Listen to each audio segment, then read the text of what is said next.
This is WWE Evolve Post Review with the Invisible Couple, EOD Wrestling Hub 33, Terrell and CJ, AK for real, love, Coach FC. HW on P.U.W.F.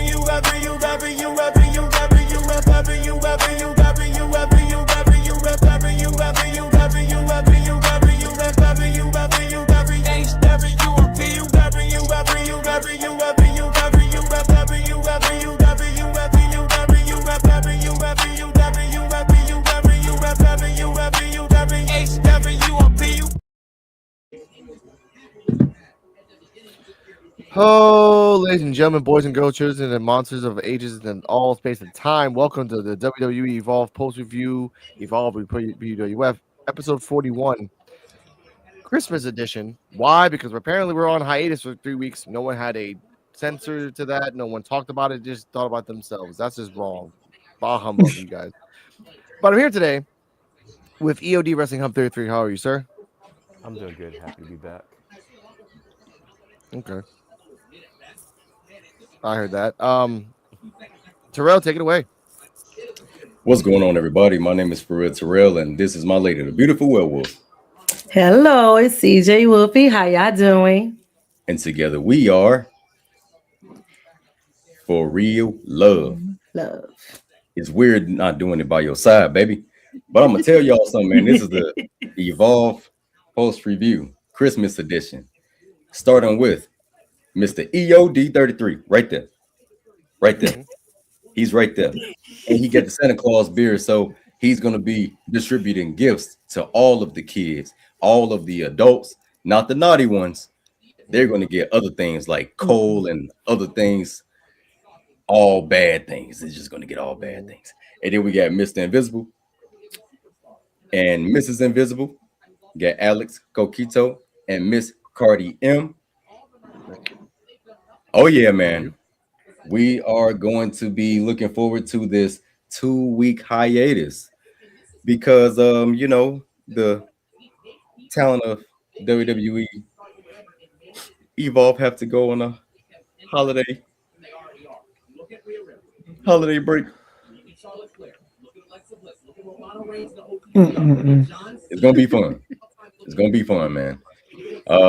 This is by far the worst. It's just another worst case scenario. It's just another worst thing that could happen for professional wrestling in 2025. Yeah, we'll talk about that too, ladies and gentlemen. WWE main roster. But yeah, everyone says that 2025 was the worst year. WWE main roster is the cause of it. Yeah. Yeah. Evolve though, from March 6th to now, maybe one bad episode out of 41. That's a pretty good damn track record. I give you that. That's pretty damn good. Also, if you want to know what things that Terrell will give, check out the video that I put out on P.U.W.F channel. He specifically tells CJ Wolfie the thing that he's gonna give to her. I didn't make that up. He said it himself. Now, we move on to the beginning. It's Gall comes out in a vest that works when he's not flexing. He's flexing, so it doesn't look that good. He talks about the rules of the match. He does bring the feelings and the facts. The PC, they're keeping it quiet of who's going to come in at the end. ID as well. They're keeping it quiet, the list. They tell you, like, they only tell you 4 out of 5 people. PC only tell you 3 out of 5 people. Like, well, 4 too. Like, oh, that's cool. He talks about whoever wins gets the Evolve championship opportunity and gets the fact that that they'll own Evolve for a week. That's cool. I like that. We go first off. What are your thoughts on that? Just on its Gall's presentation. Oh, sorry. I hear something else going on. Somebody else got a TV on? TV show. I'm not low. I don't know if it's. There we go. Yeah, all I hear is C-Jax talking a whole bunch of crap. Now we go. All right. Go on, shout out C-Jax, man. Shout out C-Jax. Oh, sorry. What was the question again? Sorry. What are your thoughts on EOD on its Gall's representation? I liked it. I think it was exactly what it should have been. Like I think I was saying it last week and everything. without giving away spoilers of the match and everything, I kind of like the fact that he was kind of just commentating. He was like involved, but kind of not involved. Just kind of just giving the gist of what's going on as more of a host role. I did like that and everything, and it was a little different way of opening up the show too. And the production value of it was actually pretty cool. He looked different without the glasses. I'm not used to that, but yeah, I thought it was good. I thought it was good. Okay, give you that. CJ Wolfie, your thoughts on the presentation of Evolve of It's Gall and Evolve? Yeah, I like it. It's something like let's say it's like a host, like hosting up the main event, or we will know later, the show. And I actually thought he was gonna reveal himself to be one of the members of either one, because he's trying to choose between one you want to pick to be on the side of the PC or on the the IDs. And yeah, it's just it was pretty nice. Yeah, he presented it. Maybe that. Terrell. Man, I ain't even gonna lie to y'all. It's Gall was looking like the GM that night. Okay. You know what I'm saying? He came looking dapper than ever, had the no sleeve tux on, you know what I'm saying? He had to show them muscles off. No, I'm playing. But no, he really did look like a GM. Like just for maybe one night only, probably just maybe a couple of shows. Shoot, he could have really pulled it off. Yeah, I think he looked pretty cool. Your QAF by very 500 laps. Your TNA is on, by the way, y'all. But oh yeah, thank you. Oh yeah, thank you, Barry. Thank you, Barry. My lady tells me that all the time. My lady tells me that my God. all Okay. the time. Barry, Yeah, 500 laps. So 500 Clip laps. that. You is a dangerous person if you can run 500 laps. You know who also wait. can run 500 laps? Or maybe he's touched, or man. maybe he, Yeah. or maybe he's touched 500 they laps. probably keep on giving you compliments, which is a good thing to hear sometimes in internet world, ladies and gentlemen. Or maybe they touched 500 laps, All right. which means you're very experienced at what you do. And you know what's to experience what you do? It's time to be tan and jacked and ready to attack. It's time for the studometer. Damn, these delts deserve some belts. Look at this view. Oh, that's hot. And obviously I'm talking about those six-pack abs, because the tender jack ready to attack the ferocious stud himself. It's Gall. I'm back. And from Evolve to NXT, you already know me. Strategy is my key. And I've been watching their top guys do their thing, calculating, should I say, every move, every swing. And today, on the stud menu, drumroll please, Ethan Page. Let's evaluate this guy. He's all ego, just like It's Gall. Got a fresh haircut, got a fresh spray tan, y'all. But how can you smile when you look mint condition, low definition, thick edition? Not minty fresh at all. More like soft and flabby. You claim you're the greatest North American? That's kind of shabby. How can you claim to be great when single-digit body fat ain't in your stat? That's greatness? Not that. Listen, Ethan, I'ma give you 7 on the studometer because you talk big game. But those abs ain't in the frame. I wanted to cut the cake and eat it with a fork! NXT need It's Gall to ensure stud is in the room. Keep it lean, keep it tight, makes those abs go boom! Weak and pale, ready to fail, kicking out the door, tanned and jacked, ready to attack. That's what we're here for. So comment below, let me know if you want to see It's Gall turn studs into a show. And who do you want to see next on the stud menu? Oh yeah!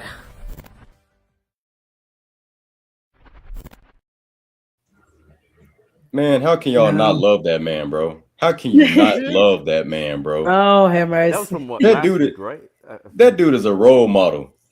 Yeah. Yeah, that's the one that we missed. That's the one we I missed. thought I saw it. Yeah. Because we're supposed to do it every show, but we didn't get a chance to do it last week. No.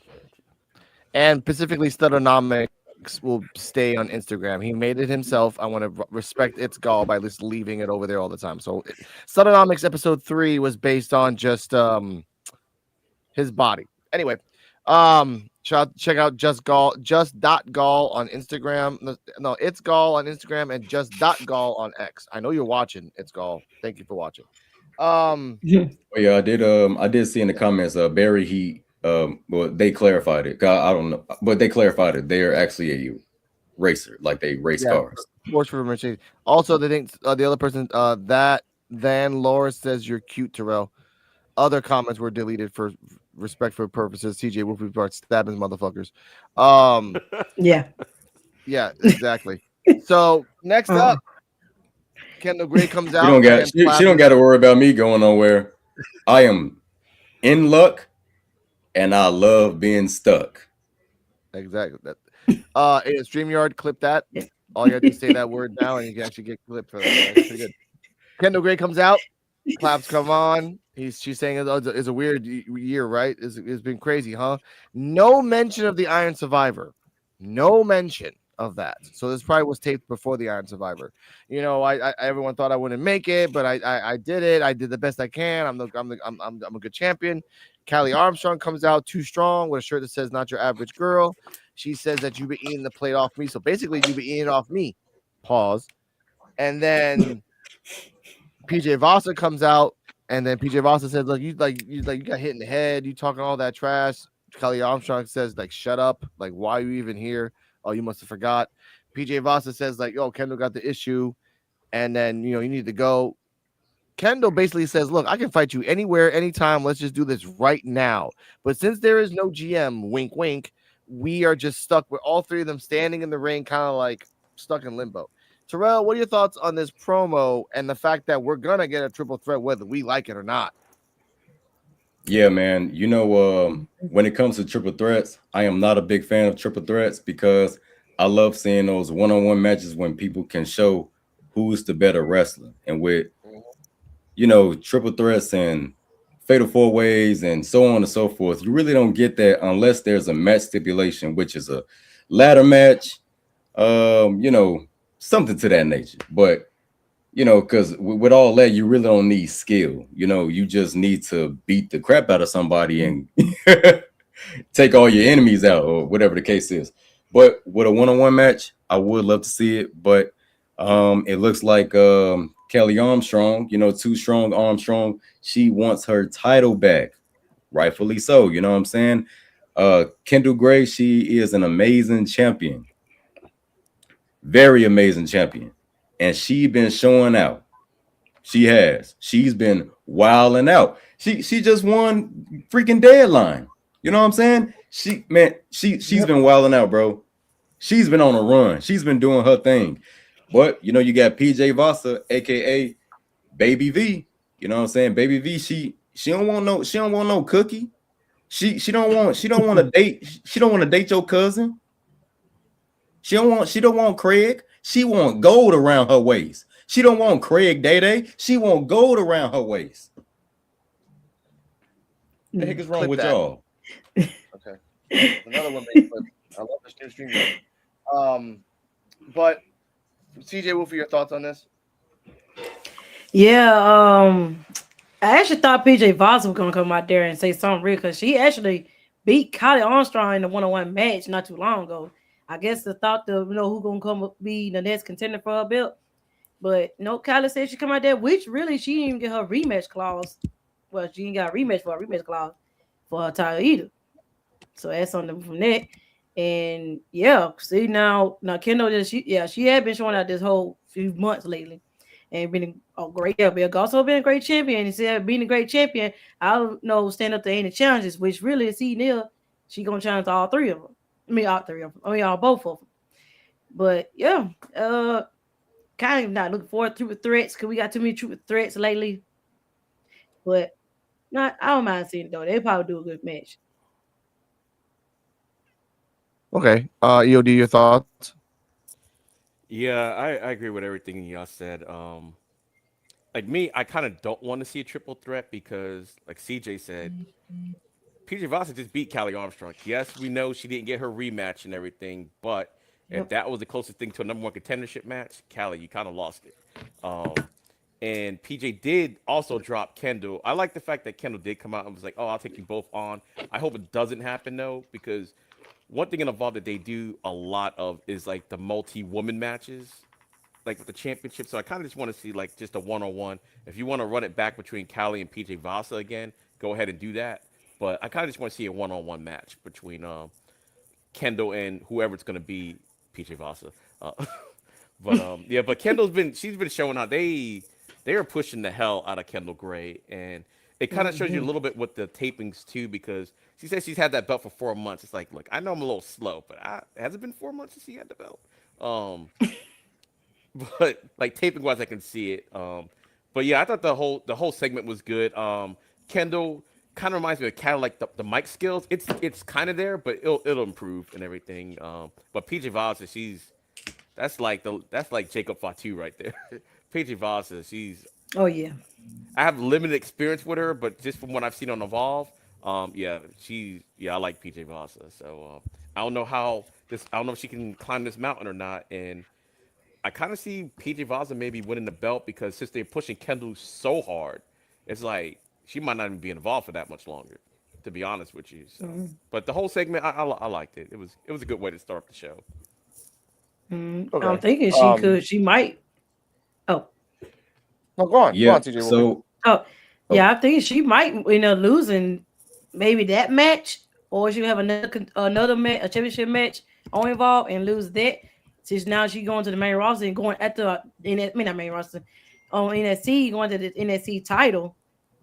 I'm thinking she might. I don't know if she gonna lose this or how this time frame is, but she gonna end up losing that belt either this match or probably another next match because she's pushing. Yeah. Yeah, she's getting pushed really hard in NXT to the point I was where gonna say, if she did beat JC Jane, they might just let her relinquish the title, like pull that the Yeah. page rule, be like, okay, well you can't, and we might not even get the match. And just like, okay, we'll just drop the title and have like some type of tournament and evolve for it or something. That could definitely happen. yeah, hey, so yeah. I just looked it up. Evolve Succession was aired October 15th. That's It 2 was months. it was previously taped, so it's no telling when the show actually was. So it could be a possibility, but No, that's kind I of believed her when she said 4 months. It was just the fact they didn't even catch it in the edit. Like you could edit that line out or whatever. I'm like, man, I don't think it's been 4 months. That's but weird. It Yeah, probably was she 4 did. months, but She said straight up for sure, like yeah. 4 months, like it's been like 4 months. No, she said 4 months. Yeah. So I just thought that was a Kendall ain't weird good with Easter. math. She's good with Could have edited graphs. it out. Ain't good with math. I give you Hey that. man, She ain't got But, to hey, she ain't got to look, sign man, the look, math. look. yes. When it comes to being a technical wrestler, you do not need to know numbers. Okay, all you need to know is how to do a very good submission hold, break some ankles, and you good to go. And look at squirrels, but that's Shiloh Hill. Yeah. And watch That is Shiloh squirrels. Hill. You gotta Shiloh Hill. know how to watch. Yeah, you gotta know how to watch squirrels, man. Also, thank you, Shiloh Hill, if you're watching this. Thank you for watching the NXT episode last week with I like to call the crazy crew, which was Kane, Terrell, EOD, and D-Walk, and then EOD bringing up in the line like you better not check Shallow Hill's computer at GBS. Don't use that. And then he literally laughed both times and commented both times. So I respect you guys are gold. Well, I will say one thing: don't say crazy again. Yeah. But that's what I heard the famous like, hey CJ Wolfie, I got a thing for you when I see you. I'm like, oh damn, man. Like I didn't think, I just hold on. I don't know what that was. Yeah, I don't know what that was, y'all. Did I just say something? Yes, you did. Okay. All right. I don't wait. But What did I say? I don't remember what I said. What did I just say? I don't want to repeat it, but it's on the channel. I have it there. No, I'm talking about just now. Like I just said something a couple of minutes ago. Oh no, you just said that you love your beautiful CJ Wolfie, and that's all that matters. That sounds about right. Yeah, that sounds about right. Now I wanted to say about this. Now, mind you, they set this up, the Kendall thing, the day after New Year's Evil, because New Year's Evil is on the day before Evolve comes back. So this could tell like, okay, Kendall might win the belt, so therefore the day after Kendall wins the belt, she'll lose the belt. In that, because they gotta set it up. They haven't set it up yet, but they will. So that could be one way. They gotta, like, you got 3 weeks. There's no reason that in these 3 weeks it's still so far back ahead that they're not lined up. line it the hell up. NXT had to do a little rewriting just a couple days ago. So you guys be like, hey, I'll you be guys back, messed y'all. up, right? Yeah. I'll be back. Okay. So with that, I'm like, all right, just do better. Kendall leaves, fine, whatever. But like, I don't want her to lose the belt. But if you're gonna take it and give it to PJ Vasa, which is kind of weird, I get it. Samoan Dynasty, whatever. Give it back to Callie. If you have nothing to do for Callie, give it to Callie. Let her be the king. Let her be the queen for another 3 months, and then her and PJ Vasa can have wars. Like Ariana Grace and other people. We're gonna talk about that later. But, and then tournament it next up, so you can stretch it out. Yeah. Next up, Wendy Chu, and I'll be right. Oh my God, EOD, talk about Wendy Chu. I'll be right back. Okay. Well, Wendy Chu basically was explaining what was going on with her, even though her logic to me, that was some starting math. It's like, you did interfere in Chantel Monroe's match. How did you not think you would get some type of payback on it? So she did. Right. She was like, oh, no, you came in my space and blah, blah, blah. And is that even legal? Because she was in a therapy session and everything. So I thought that was like kind of funny. I'm like, but you did kind of start it, kind of. Because you lost, you did lose your match and you couldn't handle it. So CJ, what did you think this whole Wendy Chu logic? Like, y'all know I like Wendy Chu and everything. Yeah, this logic was like, yeah, like you started, but like, and then it was a championship title match, and then you cost this woman a title shot to literally to win the title, really. But yeah, it's crazy, and the appearance kind of threw me. I was like, wait a minute. Oh yeah, She she's got looking on some completely different gear. gear. Yeah, hold different up. gear. The makeup is Hair and the different, makeup. You know, the like, speech, wait a minute. So everything's different. yeah. So I'm like, hold on now, wait a minute. Who is this? That Wendy Chu. There's a whole different thing here. So I'm like, okay, I'm liking the difference. See how that goes, what she got going on from there. But yeah, but they had some going before she jumped Chantel though. She did have some words for Wendy Chu. I think backstage, it was a backstage segment they had like weeks ago. They already had some back and forth already with each other. So we didn't put too kind of. She gonna wait till the moment this woman gonna get a title shot, well, a title match. She'll go out there and mess up there for her. So she know when to. She know when to get her at the vulnerable time. So yeah, it was kind of crazy though, but I'm looking forward to see how Wendy gonna do with this new makeover though. And I also wonder if her new makeover, if she's gonna get like another new persona, because she says now that she's been through therapy, there's no holding her back. I'm like, wait, hold up. You mean the Wendy Chu that we see in these no disqualification matches is nothing compared to what you were holding back? So I'm like, what? So what are you gonna do now? Terrell, we're just talking about the Wendy Chu segment. What'd you think about it? Oh man, I loved it. It was a different look for Wendy Chu. It was it was pretty cool to see, man. I wasn't really expecting it to happen, but I was expecting it to be, regular, Wendy Chu, confused Wendy Chu. And she came in with a whole nother energy, It's like that I could see clearly now that the rain is gone type of moment, I can see clearly now the rain is gone. Dun, dun, dun, dun, dun, like that. You know what I'm saying? And yeah, she looked very happy, had her head on straight, and she know exactly what she want to do. As far as in saying that she been holding back. Yeah. It's like, we back. I'm like, wait, what? I was confused because I was like, what do you mean? Yeah, like, we saw on map Nightmare Chu?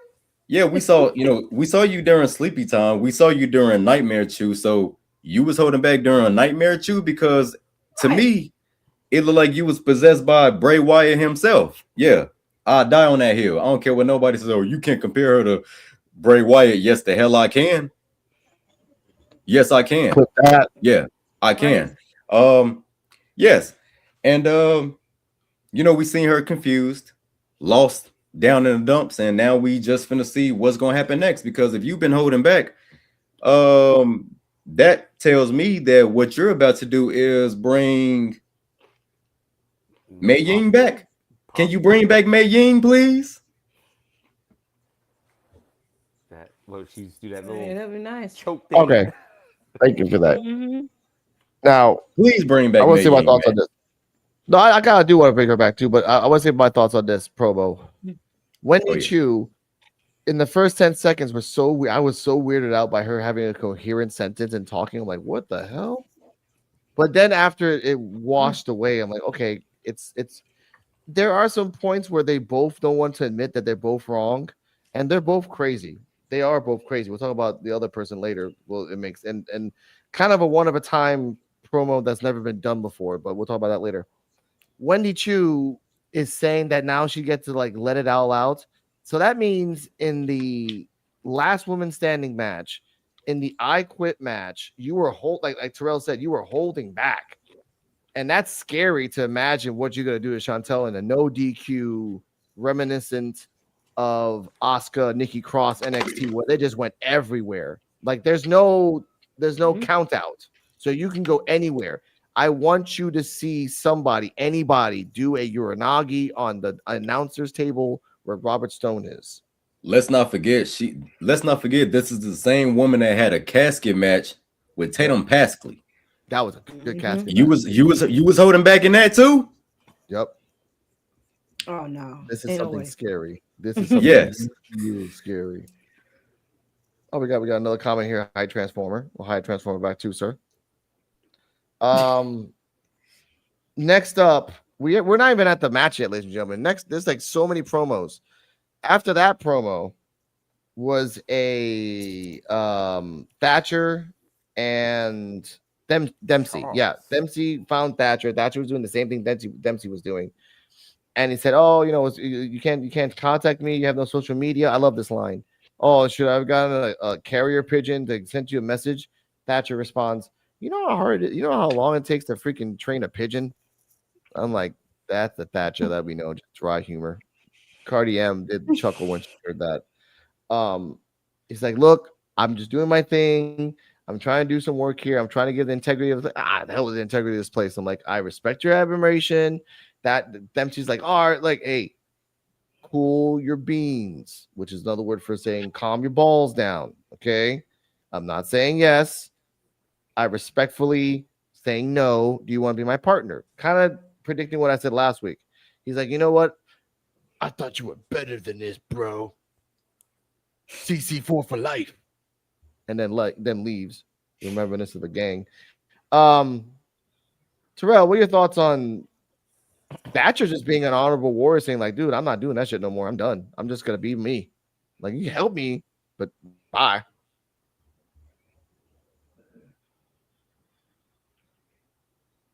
You're muted.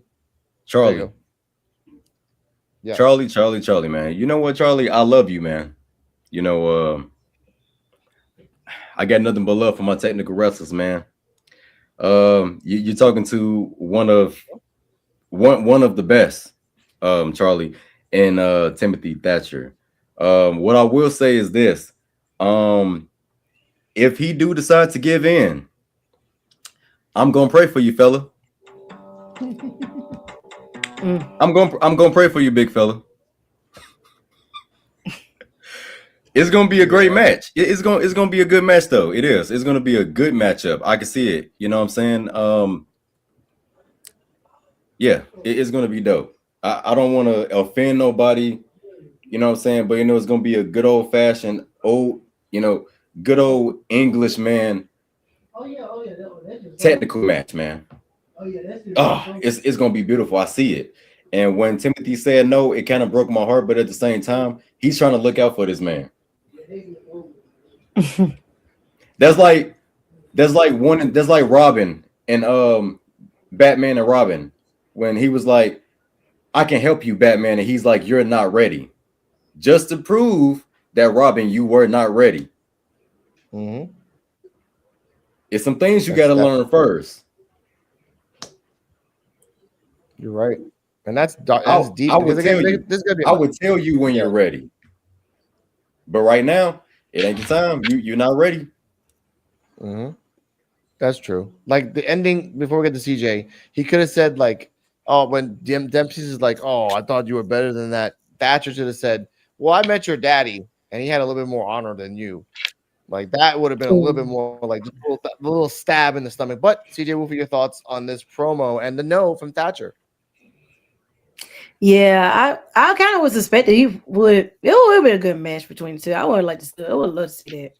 But I guess Tiffany just really trying to focus on his on his ID superstars there. You trying to build up the new up and coming superstar there, and like he'll say if I don't have time to work up on a match with somebody there and or anything like that. So he just he said I would love to, but no, I'm just just make sure they good and make sure everybody just rise on up. So, but yeah, I would love to see that.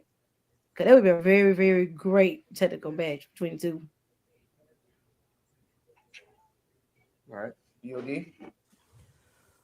Yeah, I kind of like the whole, just how it played out. He was just like, nah, I don't want to fight you. Not because he's scared. He's an old warrior. He's like, hey, I don't do that no more and everything. I'm just trying to train up these next guys and just do my thing. We're on different paths. Mm-hmm. So that means for this match to happen, Charles is going to have to do something dastardly to drag this man back into the fold. Because right now, he's chilling. Like, hey, I'm just a teacher now. I don't do that no more. And I like that. I'm like, I didn't think that's where it was going to go. I thought maybe I didn't think he was even going to say no. But I just like the whole explanation of it. And Charles is like still young. Just like, okay, no, like basically like you're scared and blah, blah, blah. And what happened to you? So he's gonna have to do something if he really wants this match. And I just hope that they drag this out a little bit. They don't even have to have Charles on Evolve. They could just do these little backstage segments where he'll just keep trying to egg him on to try to fight him. And then he finally does something to one of the ID kids.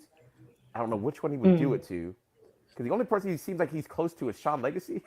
So I don't know. You would have to like build some type of rapport with somebody else and then beat them down. And then he might have to say, all right, now you crossed the line, so now I have to come out here and check you. But I liked it. I like the whole little Ronin thing that he got going on, and I thought it was good. I thought the whole segment was done, and it was different than what you would normally get in something like this. The fact that he just like, no, I don't want to do it, just because I don't want to do it. No real reason. Yeah, so. That just felt like a retired samurai. Like I've seen some shit. I'm not trying to show you my shit. Leave me alone. But you can help me do the garden. If you want. He said, hey, if you want a training partner or something like that, yeah, I can do that and everything. But. Yeah. Speaking of garden, next up, speaking of garden, we have thoughts on something here. Oh, just popping in to say hi, everybody. Hey, what's up? Hey, Cardi. Cardi in, what's up? Doing More dad good. jokes from Timothy Thatcher 2026. That's fun. More dad jokes. I respect that. After that promo, I think we finally get to the meat and potatoes. The start of the Gauntlet match. I think that's all the promos. Yeah. All right. Gauntlet match starts. Aaron Rourke versus Keanu Carver. We get commentary from Robin Stone that he heard that in the back that, you know how they picked who the first person was? Keanu Carver said, I'm going to fight first. And everyone said, okay, that's that simple ass. Now for Terrell, your favorite wrestler is emulating Goldust a little too much there, ladies and gentlemen. First thing he does is lock up and smack Keanu Carver's ass. Are you talking about? Wait.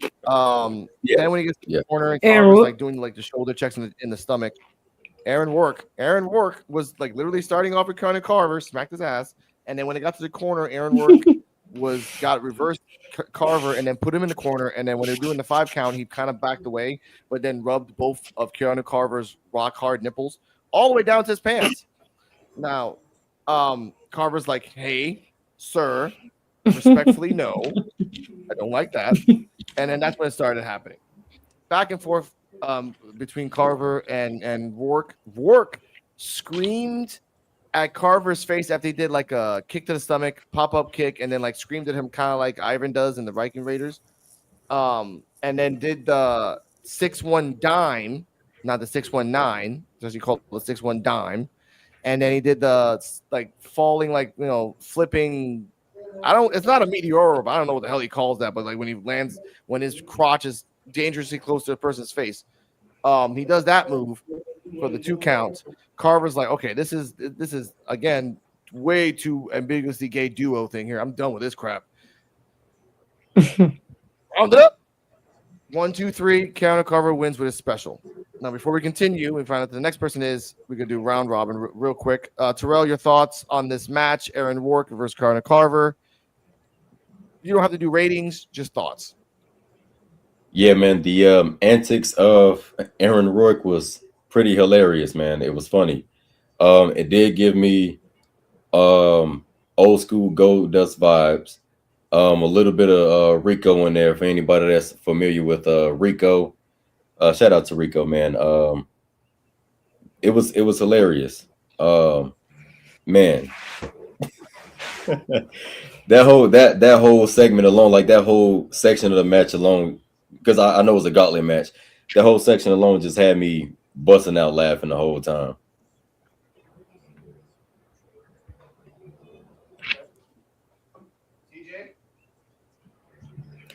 Yeah, it was a pretty interesting match. Aaron, he stood his ground against Keanu Carver. I ain't gonna lie. So he's standing there for a good little bit. He did his thing, you know, a little here and there, but it was pretty good. No, it was really a decent match between two. Yeah, He lasted longer than I thought. Yeah, I was gonna say the same thing. Like, sorry about that. Continue if you have any more. The antics was fun, especially in the beginning when he slapped that man's ass. Keanu Carver looked like, what just happened? He like, what? He was just like surprised and everything. But Aaron Rourke showed that he can hang. That was the most impressive part. It's like he didn't get squashed or anything. He had some nice little move sets. He was hanging with Keanu. So I have to give him props for that. I thought it was Aaron. I think they're kind of pushing him too because remember he had like the 3 vignettes like a couple weeks ago.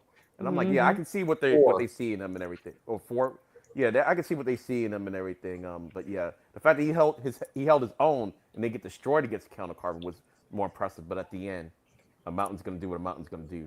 So, yeah, I wasn't shocked that Keanu won. I was more shocked how long the match lasted. And I do like the fact that they did explain why he came out there first because he just likes basically beating up ID people. He just said he's coming out there first. Not the best strategy on earth, but for his character, it made absolute sense to me. So, yeah, I give you that. Before we continue, well, actually, my thoughts on this match. I really thought that Aaron Rourke could be a rival for Keanu Carver in the future until someone else come out. We'll explain that later. But this was a really good showing for Rourke. Like you only had about 3 minutes, 3.5 minutes, so you had to show out as much as you could. Showing that you're emulating Goldust a little too much, but being respectful in a certain way, showing that you're kind of slopping your moves, but it makes sense in your style. I actually like this part, but understanding that even in commentaries, like Keanu Carver, you can't outstrength him. You can't go strength for strength. It's not going to work on Carver. You have to find different ways of beating Carver. Most wrestlers didn't really understand that. Before we get to the next thing, there was a unique promo I said about this. I didn't say this. Chantel Monroe was in the bathroom talking to the mirror to herself. She's like, mirror, mirror on the wall. Who's the biggest freak of them all? Wendy Chu. Duh. And then she says, like, yeah, that was the dumbest idea that you did for interfering in my match. And then we're going to end this. Mind you, I think, unless someone can prove me wrong in the comments, clip that. This might be the first ever promo that a person has done in a bathroom in WWE. I say WWE because anyone does that. TNA does that on weekends. But no hate to TNA. Don't come at me. Now, people, when we say promo, we mean promo, not segments, not backstage segments, not skits. We're talking about promos. I've never seen one in the bathroom. I've seen segments I don't think so. for the bathroom, but I've never seen that. Yeah, that was very interesting. Okay. I was hoping that somebody else would point that out too. No, I want to give a shout out to P.W. Torch because they actually picked it up. Like this might be, and they said it. Like this might be the first ever time I've ever seen someone actually do a promo in the bathroom, not a segment where the lights flicker and you see something. Like no, she was talking, and then thus proving that Chantal Monroe is crazy too. You're talking to yourself in the mirror, bitch. Respectfully, like what the hell? What is wrong? Like anyway, want to put that out there. Clip that. Now back to the match. Second person coming up, Mike Cunningham. We find out that Keanu Carver has orange underwear. I just saw it 3 times the match. Don't at me. Cardi M brought this up. Most people that do drop kicks, when they do drop kicks, they just land like flat in their body and then they get up real quick. But Mike Cunningham does the smoothest drop kicks because he kind of rolls into it.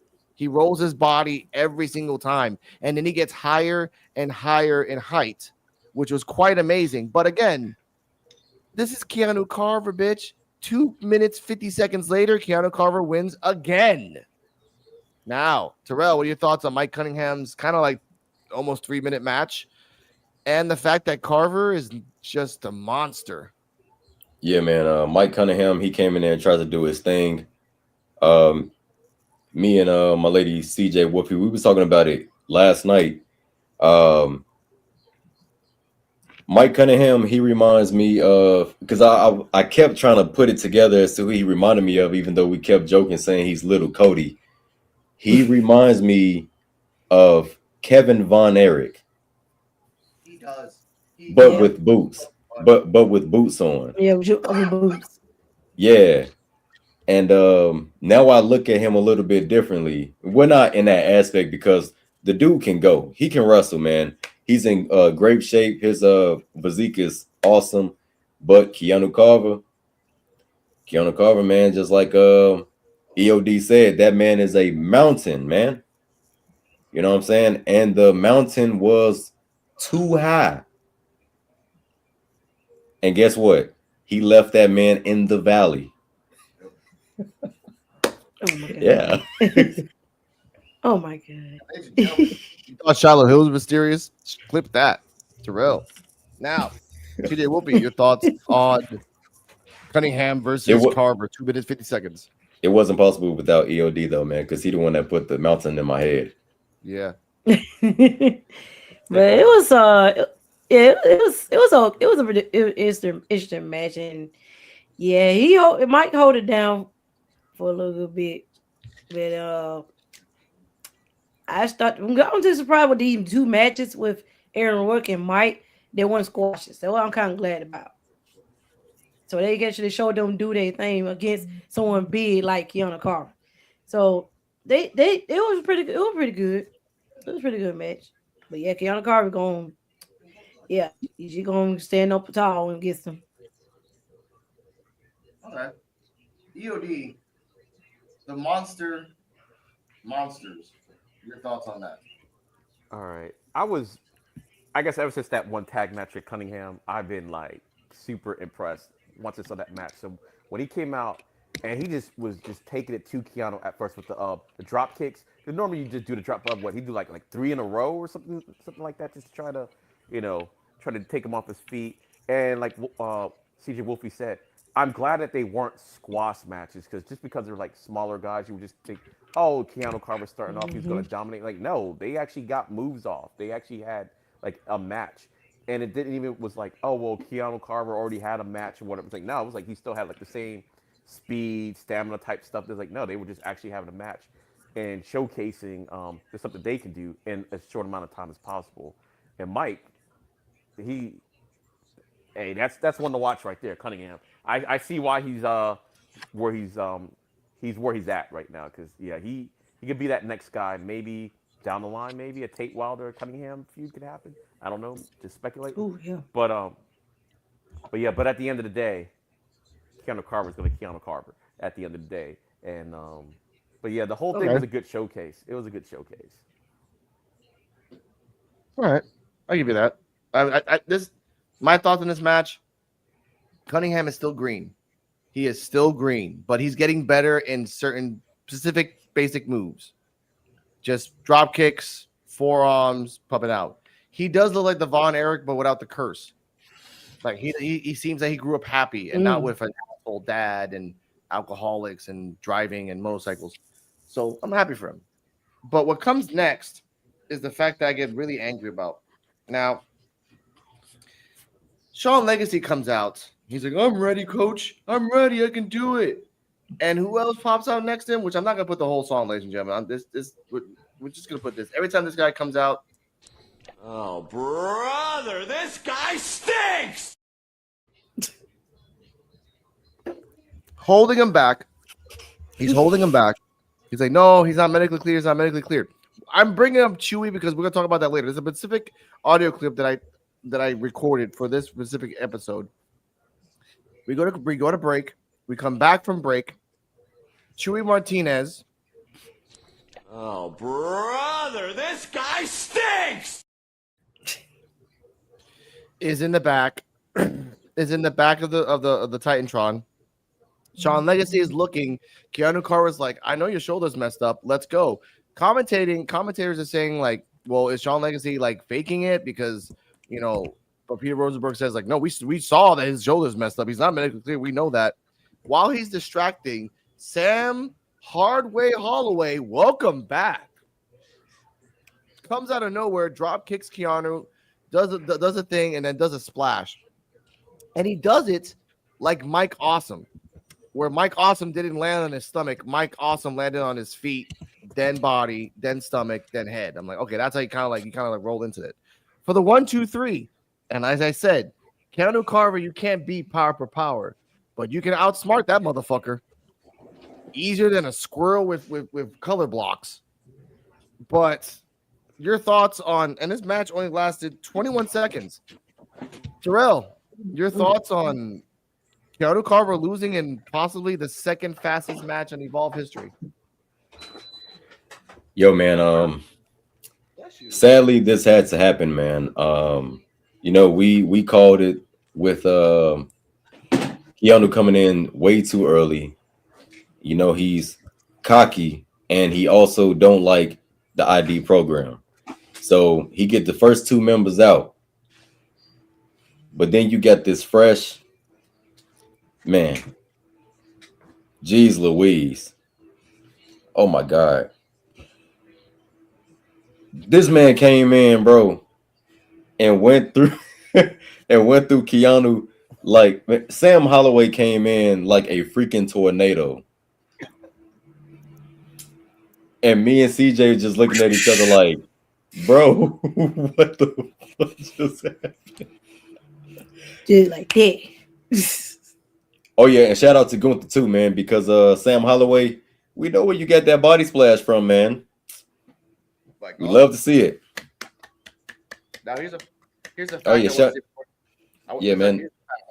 Give me a second, TJ. I'm sorry, Terrell. I want to say this before you continue. Here's a fact that I heard in commentating. When we saw him last, he was at 340 pounds. When he was at this match, he's at 280. And he was doing crazy stuff at 340 when we saw him.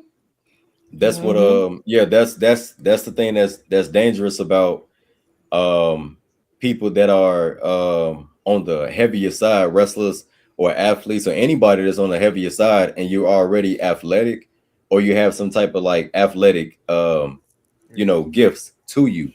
Muscle memory is dangerous. I can only imagine what happens when it's just like when Jacob Fatu first came to WWE. He was way slimmer than what he was when he was on the indies.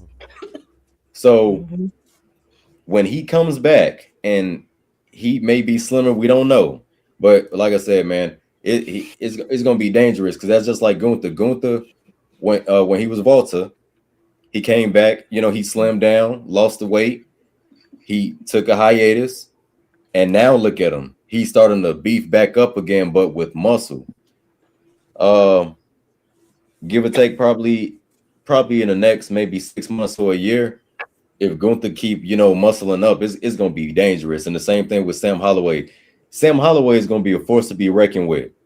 One thing about him that I would love to see in the near future or in the future, I would love to see a rivalry possibly with him and Josh Briggs, or a tag team with him and Josh Briggs, and let them hold the NXT titles or hell main card title belts.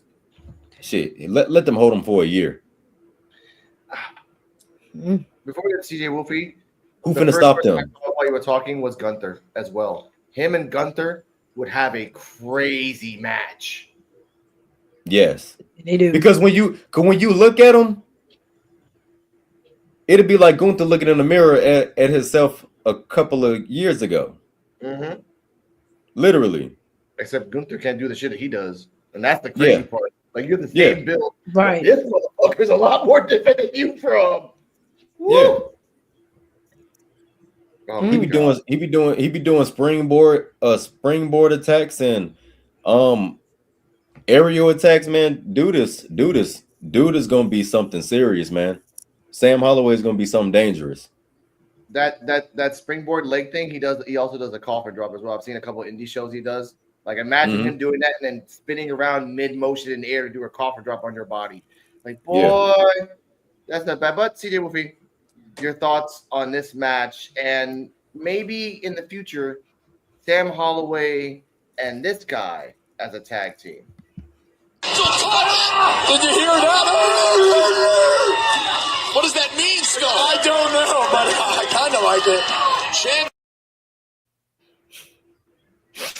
Oh God. It'd be interesting to see them two tag team though. Wait, yeah, like with Josh Briggs as well. It'd be interesting. And the match, really nice to see him back though. Cause we haven't seen him since like the other time he was team with Isgal. I think he was doing something with Isgal. And that's about the last time we seen him on TV. Mm-hmm. And it's very nice to see him, and then to squash Keanu is crazy. Like that's crazy work to squash him. So it's good showing from him on that part. But yeah, it was something. It was great. Okay, I give you that. EOD, your thoughts on that? And again, commentators said, did Shaw Legacy do that purposely to like trick Keanu, or was it an accident? But EOD, you know. Well, in any way, it was. If it wasn't an accident, it was super smart because he knew he couldn't. He knew he couldn't go. So it was a good. If I'm thinking it was more planned than anything else. I don't think Shawn Legacy was really going to go out there, or else he would have just went out there. So it was smart, and I'll toot my own horn here because last week on my community page we had a little poll, and Sam Holloway was on there, somebody that should get pushed, even though we haven't really seen him a lot. So when he showed up, it was, to me, I thought it was awesome because out of all the PC guys and ID guys, he's an ID guy that looks like a PC guy. So, because most of the guys on the ID side are more on the smaller side, he looked like he could have got picked up by the PC. So, and it also shows that Keanu, you might have, I'm not saying you bit off more than you can chew, but this is not a small guy. That you, this is a big ID guy that now I think this is definitely going to spin into a feud. There's no way Keanu's going to lose like that and let that thing slide. But I like it. It was really impressive, the whole outsmarting thing. So it still made Keanu look strong. He's like, you just got surprised by a way bigger dude after you just had a match and you're not even expecting somebody's going to sneak up behind you. You think somebody's going to come in from the ring. You thought it was going to be Shawn Legacy. So it was good. It was, Holloway, he's really impressive. So I'm glad he's back, and hopefully he has a bigger role with Evolve going forward, because I've seen him mostly in like reality wrestling. I've seen him more on there than I've seen him on Evolve.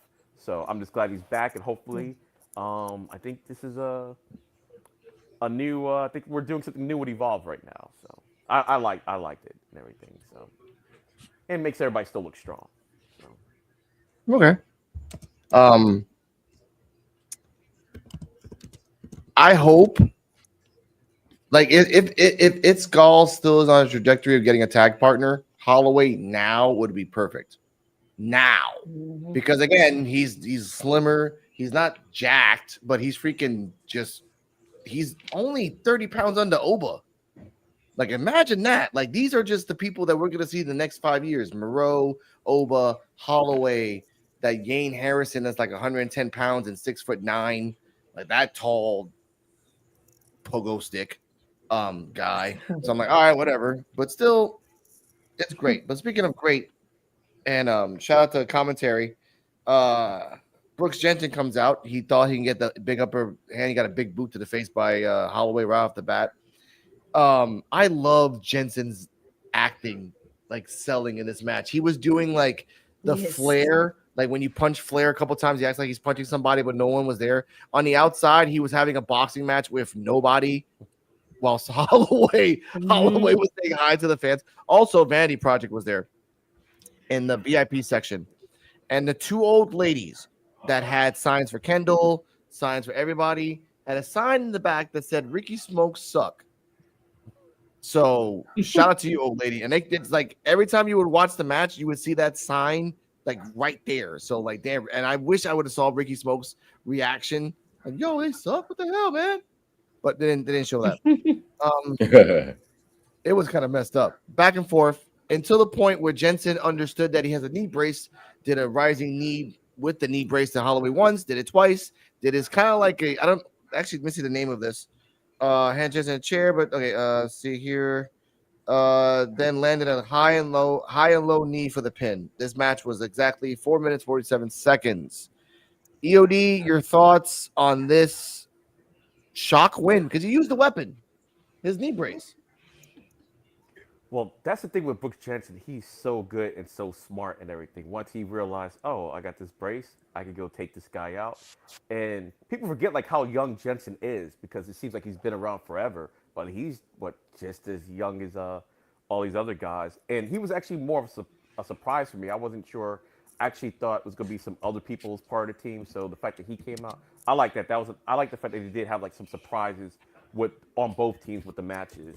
But yeah, to me, I think the right guy ended up winning because Jensen is the more experienced guy, and it showed that Holloway did do some damage to him, but Jensen's just got more ring awareness and just more of a veteran and everything. So yeah, I thought the whole thing was good, and yeah, his selling is like top tier.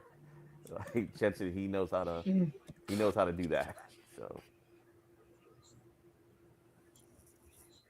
All right, TJ and then Terrell. Yeah, I like the match, and they were like really young, went in and neck between each other too. And man, yeah, just noting Brooks Jensen selling top tier, like that man just on it with the selling, like it's crazy. But they had a pretty good match. So yeah, he and good, yeah, the right one won on there, and yeah.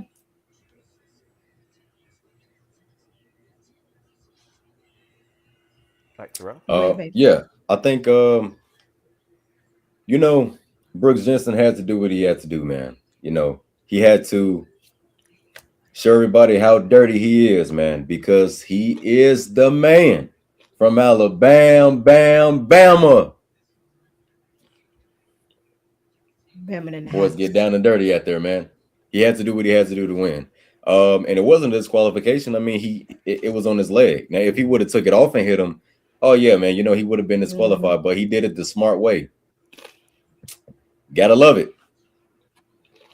Yeah, and also Jensen I don't. But I respect the honesty in it. And another thing too, I noticed that too.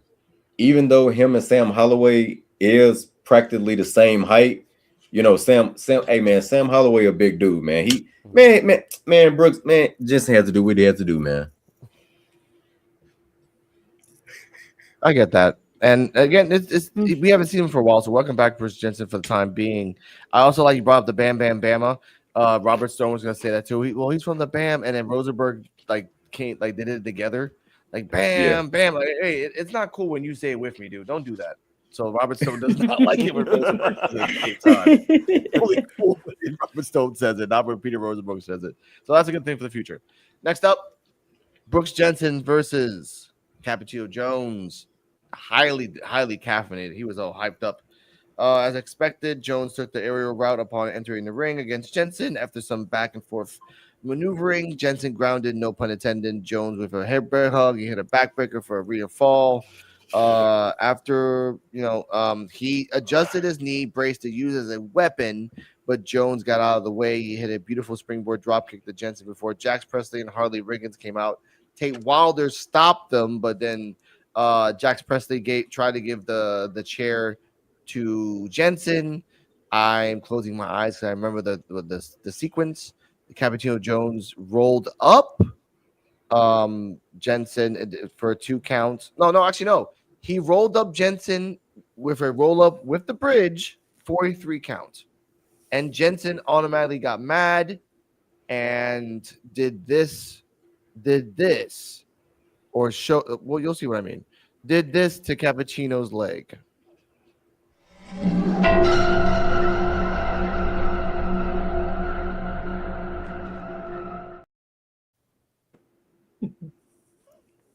If you know, you know. Chop blocked it, beat the crap out of it. He left all angry, like a little crack, like a little bitch, aka Gunther. And then next up, that match, by the way, was 6 minutes and 8 seconds. I want to combine both of them. So we get to the Braxton Cole versus Cappuccino Jones match. Braxton Cole feels that he is not getting appreciated because he only had one match. And even Peter Rosenberg said, we haven't seen him in a minute. One match that you lost, Braxton. During the match, they cut the Chewy Martinez in the back where he told Wendy Chu that due to the during the match, this guy popped out. I hate to do it so many times, but you know how it is. Oh, brother, this guy stinks! Now, during the match, Chewy Martinez, I'm not gonna press the button because I said his name, but Chewy Martinez says this to Wendy Chu. Now, ladies and gentlemen, I highlighted the captions because I want you to listen specifically what he says to Wendy Chu. And also, Carmen Petrovic is crazy. Robert, I'm getting word Chewy Martinez is backstage with some breaking news. Let's kick it back there and find out what's going on. Wendy, we want to let you know since there's no ending to this match quite yet, we're going to move your no DQ match with Chantel to January the 7th. I'm so sorry. Well, it doesn't matter if it's today or in 3 weeks. I'm going to beat her ass. Wendy's match getting postponed? Women getting title opportunities they don't deserve? I mean, what is going on in this place?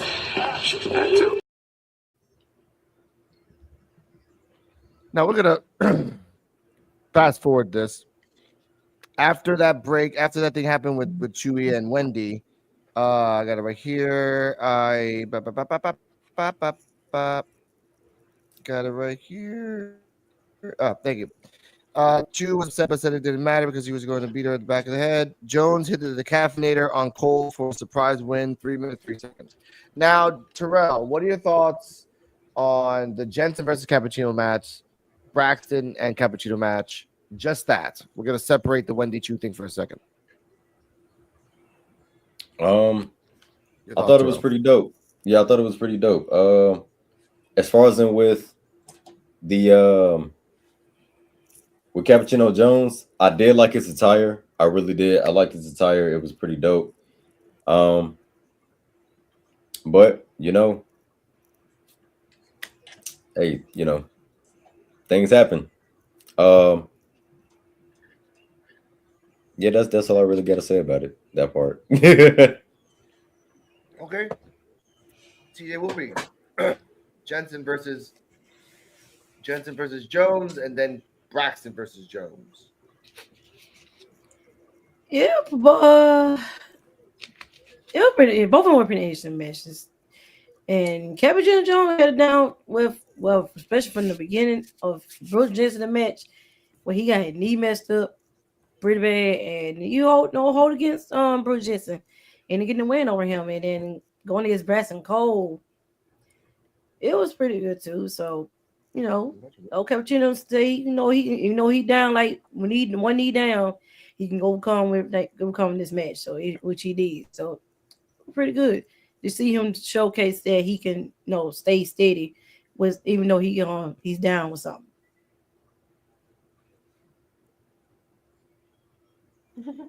EOD. Yeah, the Jones Jensen match I thought was pretty cool and everything. And Cappuccino, people forget that he is like the ID champion and everything, so they're high on him, and yeah, he showed his moves because it feels like it's been a while, just because I'm so used to seeing it with Jack Cartwheel, and Jack Cartwheel's doing his own thing right now.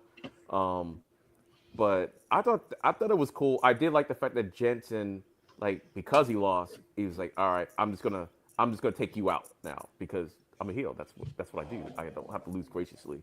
And Braxton Cole showing back up. Was that like the first time he had an entrance? Because I don't even remember what his entrance was and stuff. But I have to say, I give him a shout out. I did see him on NXT. He's part of the security guard with one of the Diesels. I did see that on Tuesday. So that's what I guess Braxton Cole's been doing. So I have to mention that. I did like his attire. I can't. The funny thing is, I don't really remember much of the Cole and Jones thing. If I'm not mistaken, didn't. Oh wait, no. Cappuccino, he ended up winning this match, right? Against Cole. Yes. Okay, yeah, okay. So okay, I'm remembering the next part of it. Yeah, it was like kind of good to see Jones like because he is like one of their top guys and everything, and the fact that he had to battle back from adversity because he was basically handicapped before Cole even got out there. So the fact that he was able to still come out there and pull out a win even though he's hurt, that was something. But I know it wasn't like that. It wasn't really that long and everything. So, but Okay. glad Braxton Cole is there. I am glad he's there. Like I said, it looks like they're doing something with this show, what Evolve with the people that we're starting to see now. It's like, oh, we're starting to see some fresh faces and stuff. And yes, I consider Cole a fresh face because I think I've only seen him like one time. So Okay. I mean, technically, old fresh faces is the people that we haven't seen in 20 episodes, so it kind of counts. I get that. I did not like this whole 2 matches. They did not once bring up the fact that he is the WWE ID champion.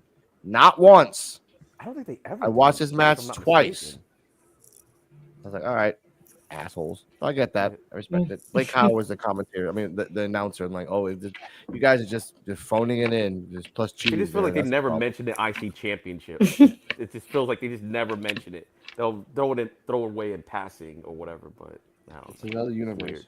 It's a freaking another universe. All right. And we'll talk about the Wendy Chu thing in a second. We'll get there. We will get there. That's bubbling up in my soul. Next up, and I wish Coach was here because he's the only one that actually watches LFG in our group. Cappuccino Jones is hurt. He's ready to go. And then, hello, Cam Hendricks. Or I like to call him Swerve Strickland's old partner, AR Fox. But you're not AR Fox. But you kind of look like AR Fox. It's kind of weird. And you kind of move around like AR Fox.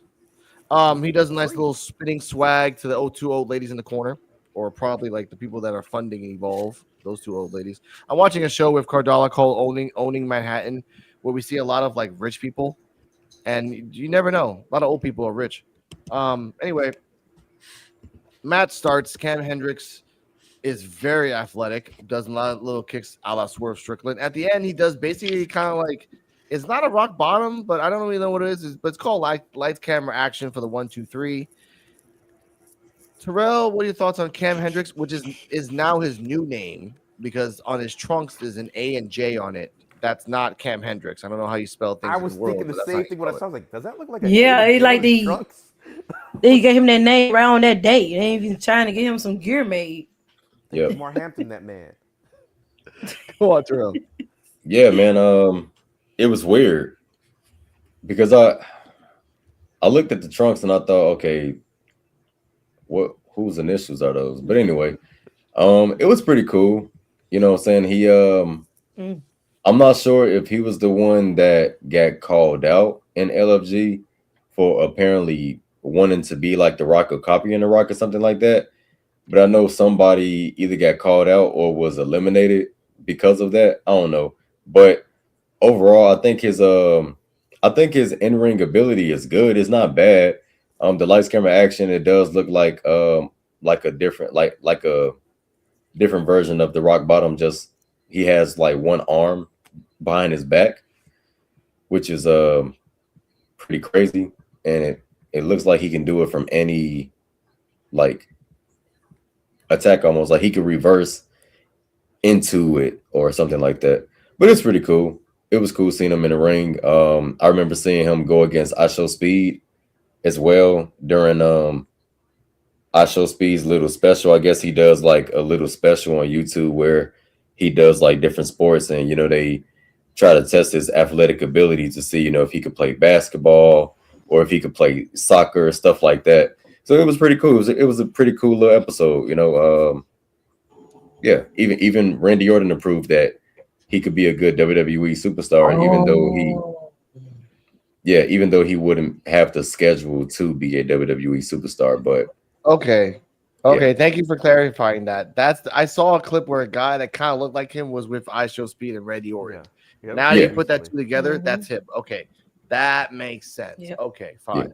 He hangs out with Show Speed, and Show Speed was hanging out with Randy Orton, trying to do wrestling moves. And they Yeah. brought him in. They brought him in like kind of like a trainer. Like here, this is not a trainer, but this is a guy that's like at your physical level. Okay. Yeah. Okay. Okay. All right. All right. All right. CJ. Like the presentation and kind of they changed his name unless that's his actual name that he had before. I don't know, but could have gave the man some gear though. May if you're gonna present him on this match later, yeah, could have present him some gear. But his presentation for him, he's good. From this first seeing him like actually, my first time seeing him actually wrestle in a match, he seemed pretty good to me. He said he gonna be pretty good in there. And the way he handled it in this match, it's power. There's a lot of power in there. So he just took out Cappuccino John like he was nothing. But yeah, he got a good showing. So yeah, I like it. Okay. His finisher is a side suplex variation. And also, this is from P.W. Torch. And I quote, the announcer spoke of the wealth of knowledge he learned from Michelle McCool. I nearly choked on my coffee when I heard that. End quote. What? End quote. P.W. Torch, ladies and gentlemen. I'm not making that up. Like, even Cardi M's looking at me like, huh. But I'm just put that out there. Limited match, Cappuccino Jones, 1 minute 57 seconds. Your thoughts on this match, EOD?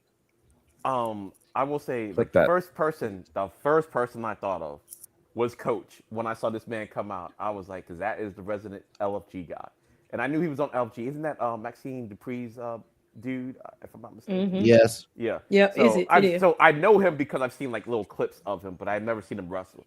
And Yeah. I was actually very impressed and everything. If y'all were watching my live stream, I was like, oh wow, this guy he's got something and everything. And he seemed like he was he was in there. He knew what he was doing. And yeah, he just kind of just ended up just taking out Cappuccino. I was like, damn, we took him out like he a rook.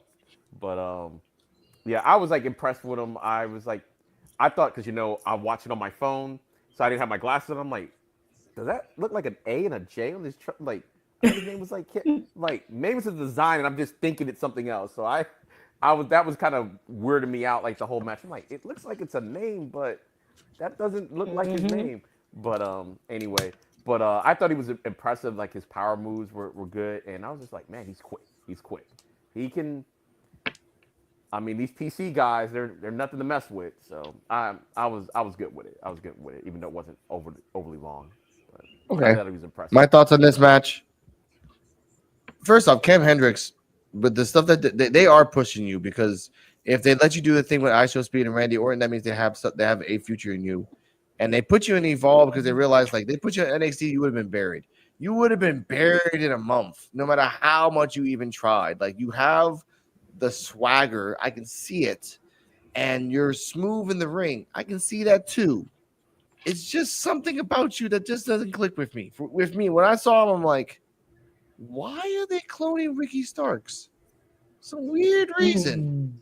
Huh. I don't like that. Arnold Schwarzenegger from the 6 days. Check that out, ladies and gentlemen. But go to the last match. During the last match, Chewy Martinez, I'm not gonna press the button. Chewy Martinez tells Shanta Monroe the tail end of what happened. She says I'm pissed the hell off and leaves. There's no time for me, and they leave. Ariana Grace is really sad about that. Nikita Lyons, fresh off her loss from Layla Diggs, is saying what happened. Like, oh, is it worse than Mason and Layla's TikTok? She's like, no, her match got suspended. Oh, but I bet you it was still as bad as the TikToks, and they both start laughing. So I'm guessing either the 7th or next week after that, we're gonna get Ariana Grace and Nikita versus the dancers. Terrell, predictions of this match. To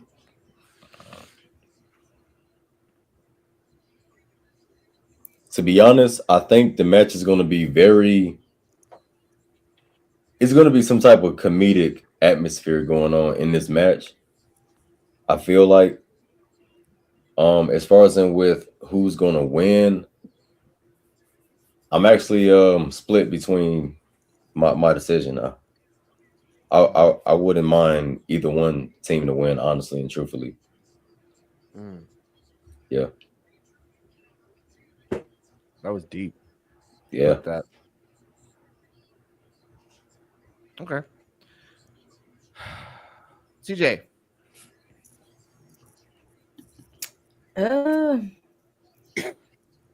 It seemed like Nikita had lost the last time she had faced Layla, so I don't know. Yeah, I kind of agree with Terrell on this one too. Kind of understand with both of them. I wouldn't even care which one wins, really.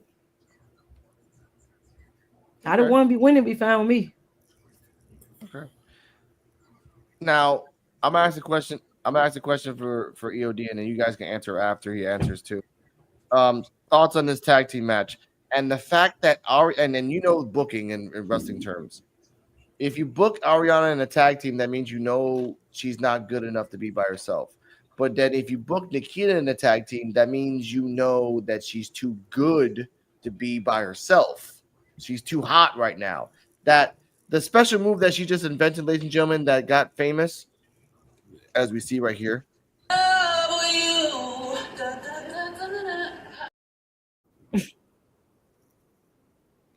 Which, by the way, she was during the talking. She was doing the mid W. But your thoughts on that? Like, Evolve are basically saying that Ariana Grace and Nikita have to be a tag team because of convenience. I think of it more like this because really I didn't even think about the tag match thing until you just brought it up. But we don't know if this is going to be an actual thing or not. But we know on the road there's a faction, so we need to tell the story. If they're going to keep that faction, how we got there. And maybe, just maybe, Holiday and Diggs may beat Grace and Nikita blames Grace, and their mutual disdain for Grace might end up bringing the three of them together. I don't know. Maybe that's a possibility that could happen. Damn. That's how I see it, because we know they're practicing, and when I saw it in person, it's a good trio and everything, but we still got to get to that part. And I think this could be a way potentially to get to that if it's like, oh, well, that's because of Ariana, and they just start bonding over the fact that they don't like Ariana Grace. I don't know, maybe. So I could see maybe Layla and them winning because of that aspect of it.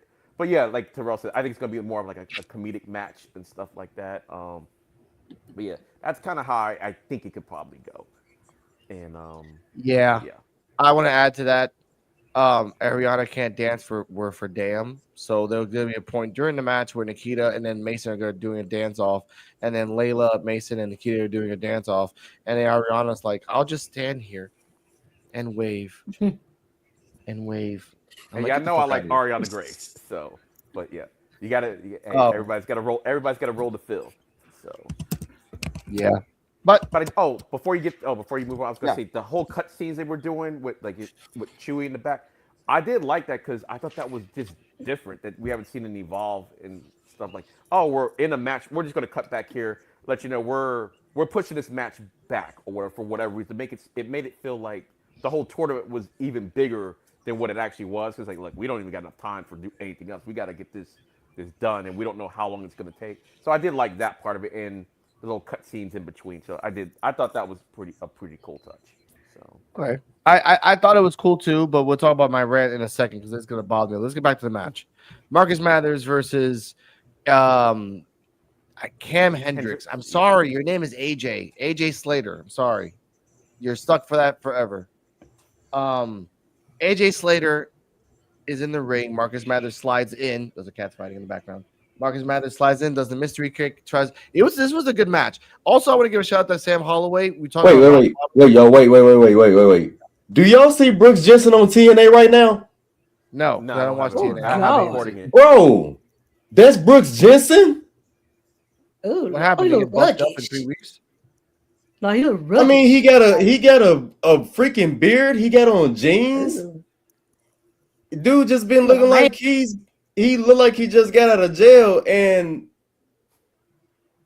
Yeah. Yeah, he looks different. Oh, there you go, ladies and gentlemen. Clip that. That's just Brooks Jensen, and he's been He got getting really bandana. He got cowboyish lately. bandanas. He got bandanas on his wrists. He got Yeah, he's like cowboyed I said, up. a Wolverine beard. Yeah. Man, he started growing that out when Holy I saw him in crap. person. So yeah. All right. Well, he's have to watch the clip TNA later. Let's get back to the match. Okay, Marcus so basically, Mathers yeah, that versus- just goes to shows that Evolve is in an alternate universe. Yeah, because he wasn't like that at all. He looked normal. Mm-mm. Jesus. Okay. Back to Dang. this match. Mathers, shout out to Holloway. Holloway did kind of like a rock bottom, but it was a Uranage. It was a beautiful Uranage. And they did a clothesline. Speaking of Jensen and Holloway during the match was just doing a clothesline back and forth. They were just hoss battle back and forth. I love that. Back to Mathers. Mathers is trying his best just to survive because he knew that after Cam, there was someone else. We didn't know who the fifth person was. Not even commentators. It could be Jax. It could be Harley. It could be even somebody else. They didn't even know. But in the end, Cam, after doing a couple kicks to the outside, they eat. Mathers tried to do something special, jump on him again. Cam caught him, did his special side suplex variation for the 1, 2, 3. Everyone, all the guys come out, they're all happy. Jackson Drake, which again, if I say his name, living your life like you're thirsty, living your life like you're thirsty, was not happy and just pointing out at everybody. And then Brad Baylor mouthed off like, "Oh, I knew he was going to win, but I didn't know it was going to be that fast." I was like messed up against Mathers. So that was the end of the show at that point. Now I want to, before we get to that, why would you give us the expectation of a no DQ match between Wendy Chu and Shanta Monroe? Why would you show me Wendy and Shanta Monroe getting different answers saying, "Oh, you're not going to have the match tonight"? Why would you say we, Chewy? Why? Is this the collective GM group? Is this like 3 or 4 people together, like a cabal saying, "Okay, we're going to make the matches"? Because NXT has a GM, Raw has a GM, SmackDown has a GM, TNA has a GM. Why does Evolve have a cabal? Also, the ending of the show should have been the Gauntlet, right? And you should have had a minute left, right? In that minute, hey guys, we have to go to the back. Something has just developed. And then you just see Wendy and Chantel beat the ever-loved dog shit out of each other for a year with weapons. Kind of like hyping up your no DQ match. Like security had to pull them away, and then Wendy and Chantel beating the crap out of security to get back to each other. That should have been the ending of the show. If you take away the fact that I'm going to Sizzlers to have me a fried steak, and then I go over there and there ain't no fried steak till next week, but we can give you unlimited shrimp. It ain't the same damn thing. Terrell, your thoughts at the end of the show, and then we'll talk about the Wendy Chu thing.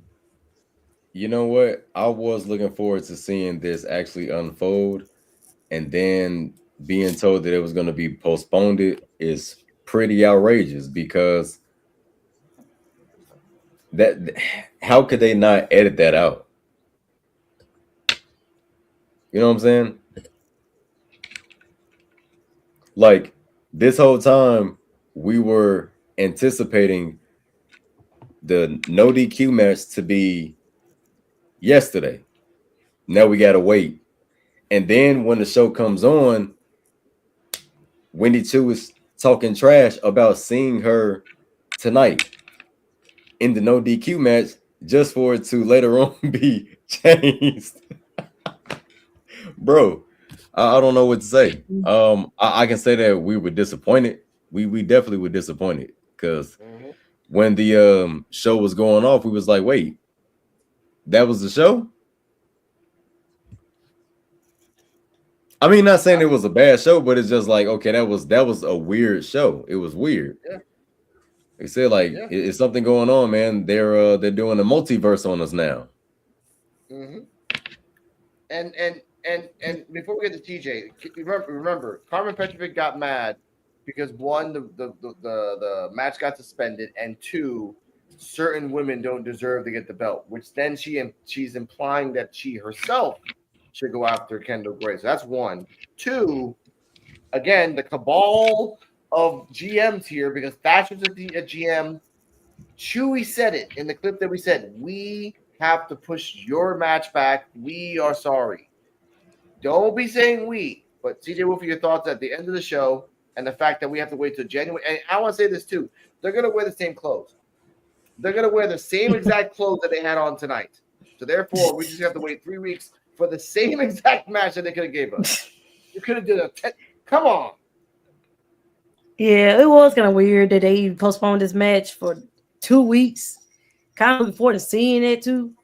But the end of the show where the PC guys won, it was crazy. And then Cam ended up demolishing the last two like that. So they ended up getting the win and being taken over, Evolve for a week. So that's it's interesting. And yeah, we did you in the match. Yeah, I hate it. I hate they postponed it. And the way they did it, it just still weird. Or they could have just did that first and then did the Gauntlet match too. But I don't know. Yeah, it was weird. Okay. EOD, your thoughts on the finale and Wendy Chu? That should also the ending should have been that the PC people would won, and then It's Gall slid in at the end, like, yeah, we won. Like, what the hell are you doing here? It's Gall. Like, it should have been that too. Like, that should have been a great little ending. Slides in at the end. But your thoughts on the ending and when the Wendy Chu thing? All right.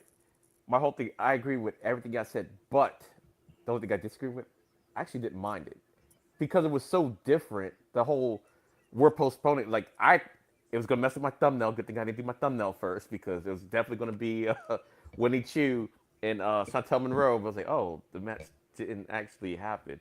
But the fact that they did it like during the Gauntlet, it made it to me. It made the Gauntlet feel like it was like super important. We didn't so the postponing it was weird, but I was like, I was kind of cool. And I was like, oh, I don't know what's going to happen on Evolve from week to week. Now we're just willy nilly, like we're promoting matches and just not having them at all. I'm like, so I thought that was kind of cool. I'm still glad that It's Gall was no factor whatsoever with this match. I don't know why. I just kind of like him as how he is, and then he could always come back next week like, hey, dummies, like if you'd have had me in there, we would have won. Blah blah blah. Like so, that's was why I didn't want him to be a part of the Gauntlet thing. I'm still. I like the fact that they had different people in it that we didn't know what, like PC and ID. The fact that Holloway was in it, Cam, he was not on my radar. Even Jensen wasn't on my radar to be part of it. I thought it was gonna be the Diesels since they're the main ones. It seemed that they're orchestrating this stuff, and they weren't even technically probably a part of the Gauntlet. And the Wendy Chu thing, yeah, you're right. It probably would have been cool if they would just had like some type of backstage brawl at the end to cut away to the cameras at the end. That way to build up more anticipation for it, since they didn't have no disqualification match. But I'm fine with the way it ended. The PC guys looking standing strong, ID looking whatever. And in hindsight, it was probably the best call anyway, because the PC guys they're there. They're under contract. ID guys, we don't know what's going on with the ID guys. They still got their independent dates and stuff. So to show them like standing tall, like I just kept waiting for shenanigans to happen, because there is no way these guys are going to be able to agree on what's going to happen, and I think that's the more entertaining part. But yeah, I'm not mad at the whole postponing thing, and they kind of weaved it into the story a little bit, so that's why it's not like, oh, we announced it and then they just never mentioned it and we just didn't see the match. Like, no, they actually made part of the story, so I like that and everything. So that's just me. So okay, it was different. You talking about this kind of gave me some ideas. Now, Keanu Carver kind of has the notion of like whatever I say goes. So his match could be like, look, I just want either Aaron Rourke or Sam Holloway, because Sam Holloway beat him, and he becomes a Karen when someone beats his ass. So that could be a Holloway Carver match. Boom, that's one. Or Aaron Rourke Carver match. Or Carver's like, oh, I want Marcus Mathers. Yeah, it's just gonna be a 2 out of 3 falls match. Why? So I can beat him up 2 times. Oh, okay. That works, I guess. But back to this. I love the Gauntlet match, because like you kind of knew when Holloway came out, I'm like, oh, cool, that's a little thing. But when Cam Hendricks came out, I'm like, okay, yeah, they couldn't get Harlem. I get it. That's the I first get it. person I thought Like, of was Harlem Lewis because I know they had a thing on LFG supposedly. So yeah, it would have been better with Harlem though, because in Harlem would have came out like it would have been better. Like you guys would have set up the storyline perfectly. That if Harlem would have came out right after Keanu Carver can immediately start up the rivalry again. Like, oh, you know what? I hate your ass all over again, and then start that stuff. But again, they set a plan, and they wanted to do this, so I want to give that out. Back to the no DQ thing. I'm legit mad because I was okay with the Gauntlet, but I was like, look, I'm about to see what did you see beat the crap out of late. Like this is gonna be a easy bet that you can go on bet whatever thing online, and like Wendy Chu's gonna beat Chantel Monroe in a no DQ match because one, she's fought in Kayla and the last woman. I quit.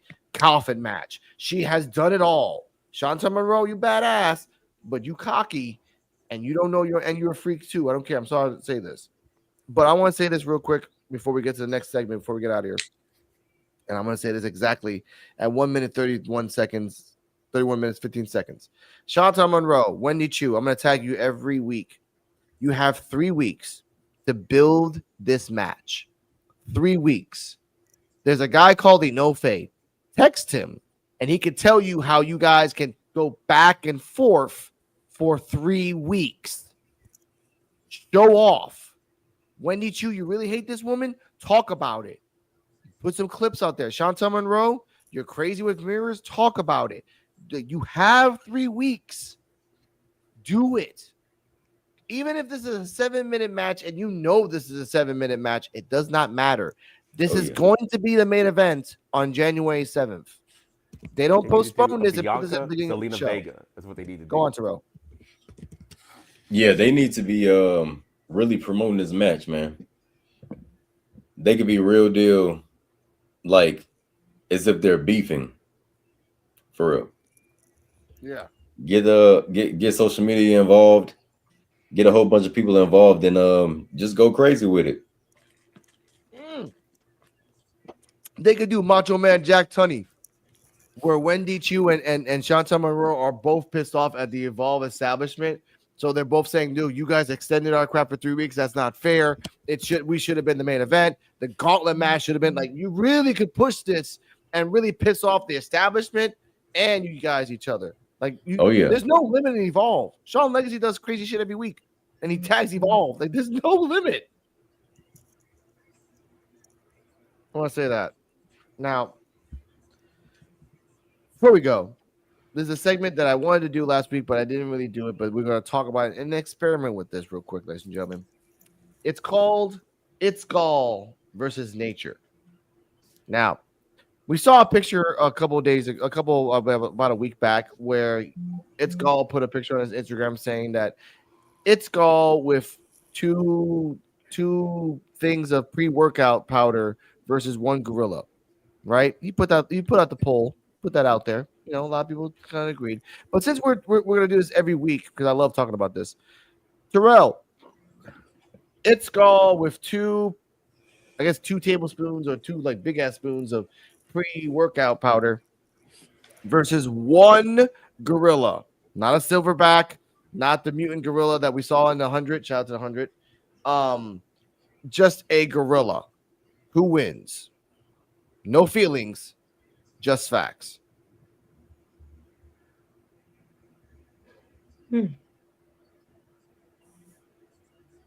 The gorilla's gonna win, man. Say that again. The gorilla's gonna win because it's gonna be amped up. Not like It's Gall, where if you've seen It's Gall amped up. Oh, geez.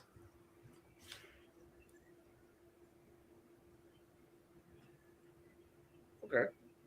I respect. Yeah, I got. Yeah. Terrell's I got really, that. like, I'm attacking my Instagram about this later, ladies and gentlemen. DJ, It's Gall pre-workout item versus one gorilla. Let's say in a mall. That makes it equal. In a mall. Shoot, from experience how pre-workout powder do. Yep. Ugh, it wasn't pretty. And being amped up like that, I don't know. He should might understand stand to get a gorilla. Okay. I don't We got see it. disagreement.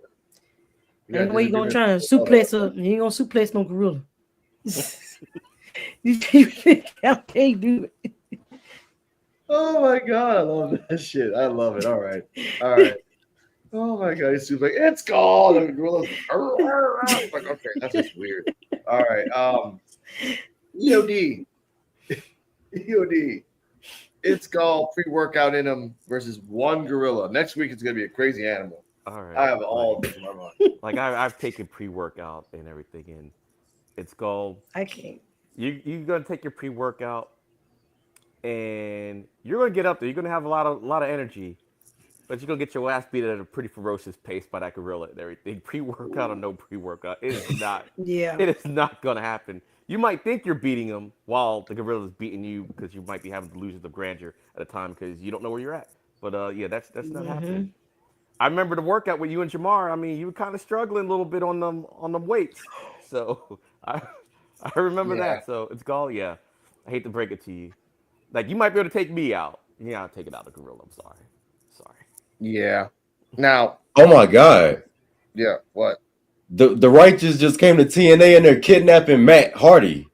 Oh my god, they can't think of anything original. That's the dumbest thing ever. In storyline wise, it's like trying to capture the golden child. Like you are not gonna win in that fight, sir. All right. Anyway, back to me. Oh my God, that's crazy. I have not seen the righteous since they left AEW. Yeah, AEW. They popped up in TNA later. Now, And okay. And the first thing they do on TNA is to kidnap Matt Hardy during a quote unquote their version of the cage match, the War Games.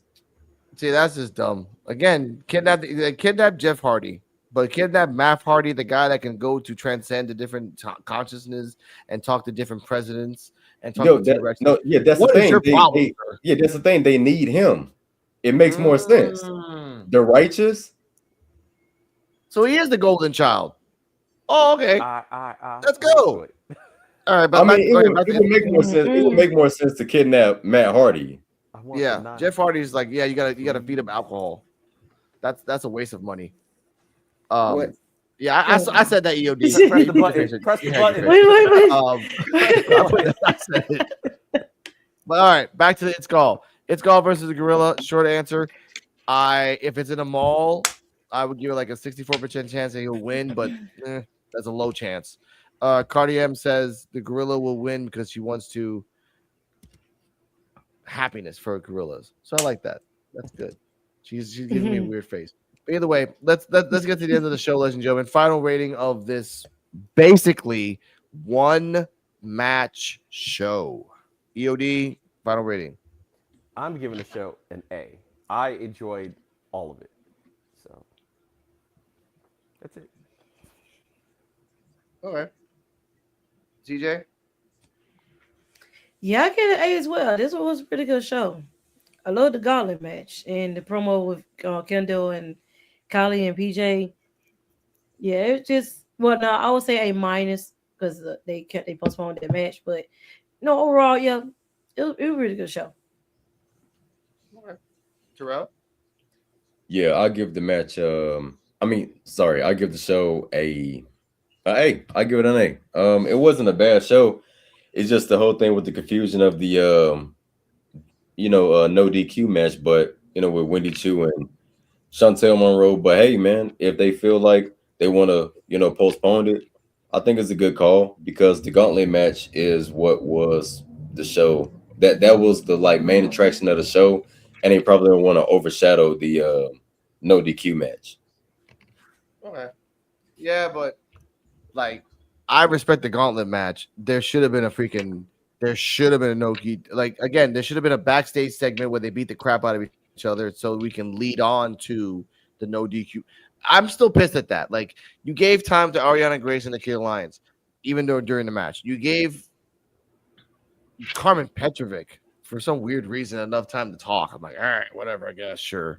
So, but I ultimately, A for me. Ladies and gentlemen, all across the board, Cardi wherever you are in this universe, what would you give follow this show? Hearts. That's an A for me. And pressing the button.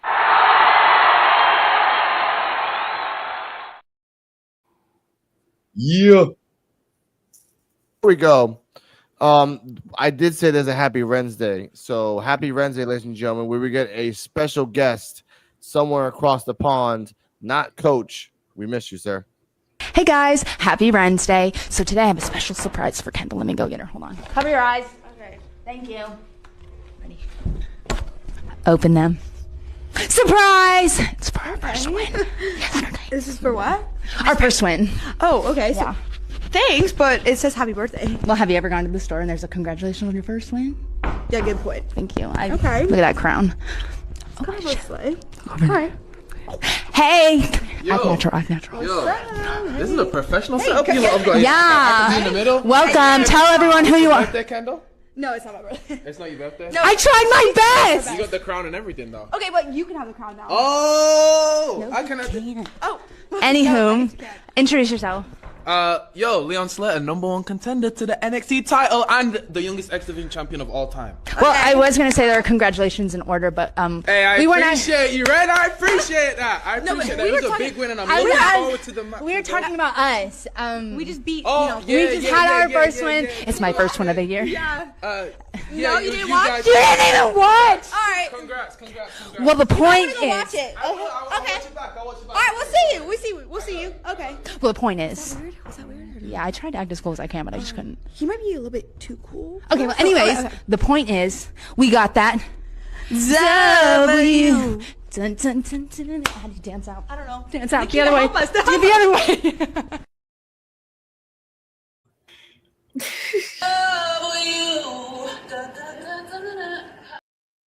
No, they didn't. No, they didn't. With that, ladies and gentlemen, Terrell, take it away with your plugs. Oh. Yes, you can follow me on my Linktree /ForRealTerrell to have all my links there. Don't forget to check out For Real Love. You can check me and my lady out, CJ Wolfie, on For Real Love 15 on YouTube. That's how you will find us, very easy. And we will have more content coming on there as well. That is absolute facts.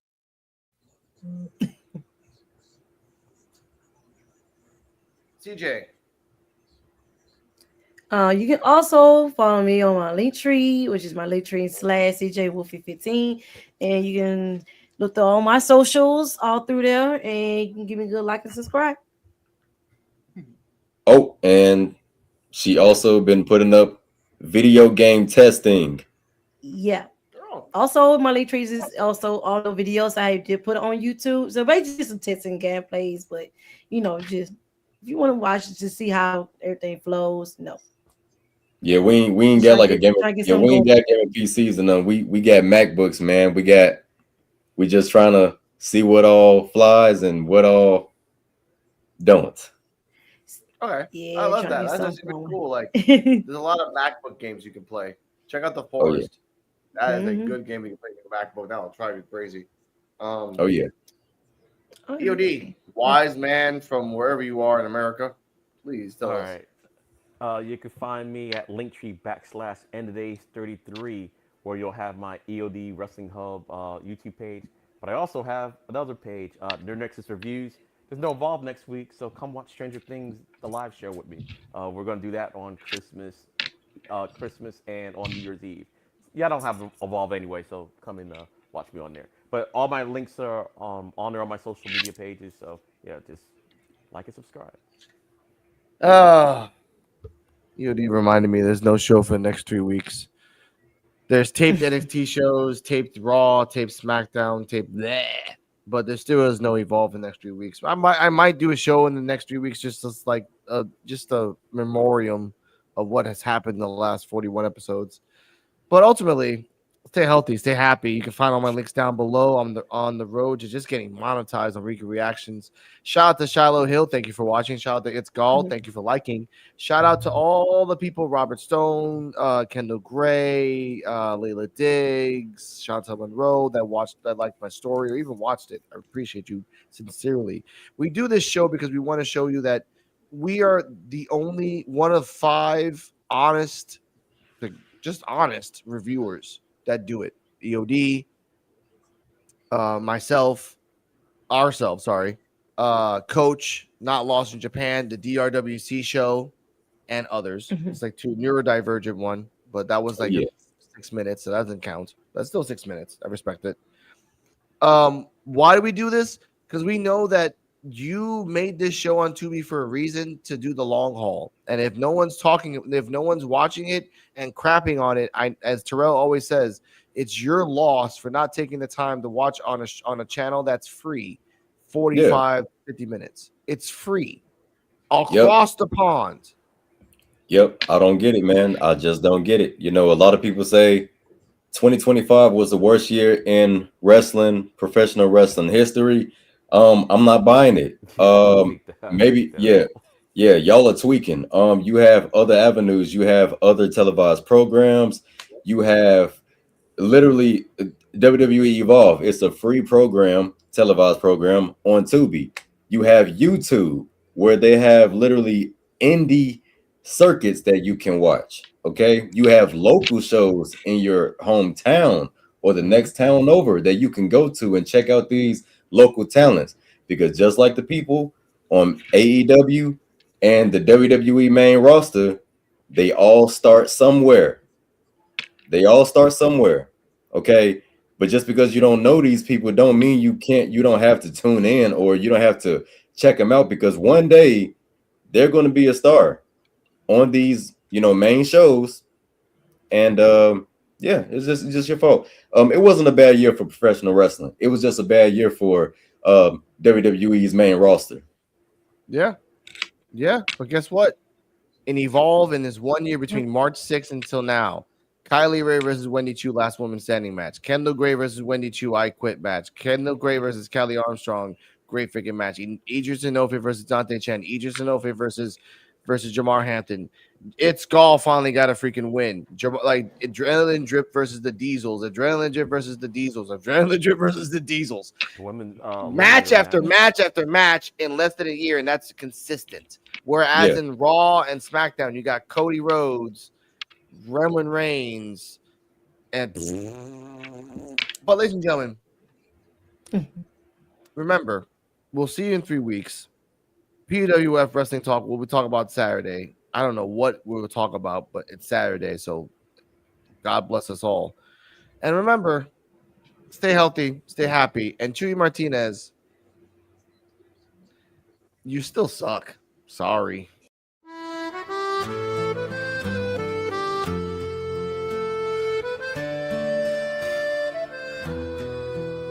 About a guy called Chuy Martinez, who used to wear the same clothes, but now every episode is changing his attire, but still is a mediocre to low announcer. Okay.